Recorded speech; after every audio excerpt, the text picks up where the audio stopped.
Kepolisian daerah Nusa Tenggara Barat kembali membongkar kasus tindak pidana perdagangan orang atau TPPO. Setelah diselidiki sejak 4 Mei 2023 lalu, Polda NTB menetapkan dua orang tersangka berinisial EN dan SR pada 24 Mei 2023. EN ditangkap di rumahnya di Kabupaten Lombok Utara, sedangkan ER diduga telah meninggal dunia. Terkait kasus ini, Direktur Kriminal Umum Polda NTB Kombes Pol Teddy Rizyawan didampingi oleh Kasubdit PPA Polda NTB AKBP Nimade Pujiwati dan Kabid Humas Polda NTB Kombes Pol Arman Asmara menggelar konferensi pers pada Rabu 7 Juni 2023. Informasi lebih lengkapnya akan disampaikan oleh rekan jurnalis kami dari Tribun Lombok. Ada Jimmy Sucipto yang akan melaporkannya. Silakan rekan Jimmy. Baik, terima kasih Firda. Benar sekali bahwa Kepolisian Daerah Provinsi Nusa Tenggara Barat sudah menangkap satu orang tersangka atas tindak pidana penjualan orang atau perdagangan orang. Yang dimana sebenarnya Polda NTB sudah menetapkan dua tersangka, hanya saja satu di antara dua tersangka itu sudah mengalami meninggal dunia. Dan dalam penyampaian Kabid Humas Polda NTB, Kombes Pol Arman Asmara, eh, bahwa salah satu tersangka inisial EN itu ditangkap di Provinsi Nusa Tenggara Barat karena sudah memberangkatkan satu orang pekerja migran ilegal asal Provinsi Nusa Tenggara Barat, khususnya di Pulau Sumbawa, di mana MR inisial korban diberangkatkan pada tahun 2021 lalu, dan MR diberangkatkan menggunakan tiket pesawat menuju salah satu lokasi, di mana itu lokasi tersebut bernama Kurdistan dan berlokasi di Irak, negara Irak.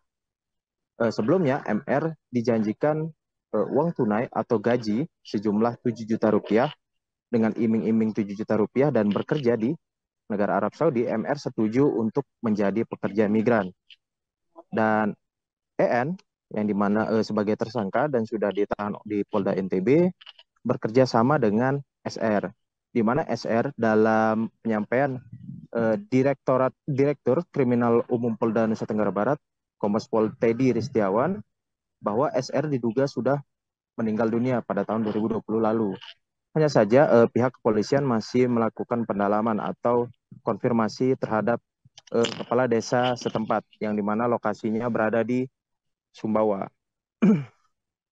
Untuk dari tersangka dengan inisial ER, itu pertama ditangkap pada tahun 2023 ini, khususnya di bulan Mei tanggal 16 kemarin, di mana ia ditangkap di kelurahan di Kabupaten Lombok Utara tanpa melakukan perlawanan. Dan sebelumnya juga di saat melarikan diri pada tahun 2021 lalu menuju kedutaan besar Indonesia yang berada di Irak, inisial korban MR sempat mengalami patah tulang karena ia kerap berpindah-pindah majikan sebanyak atau selama 10 bulan dan tidak digaji. Atas dasar tersebut, MR melarikan diri dan juga sempat menjadi saksi di persidangan pengadilan yang ada di negara Irak.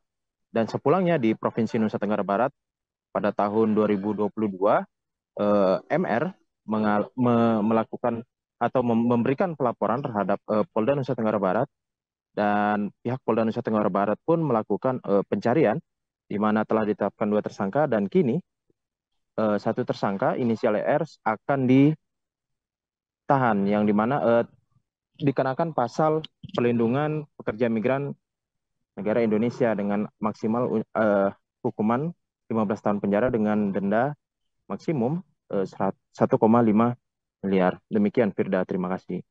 Baik, terima kasih rekan Jimmy dari Tribun Lombok atas laporan Anda. Selamat bertugas kembali. Terima kasih sudah nonton. Jangan lupa like, subscribe, dan share ya.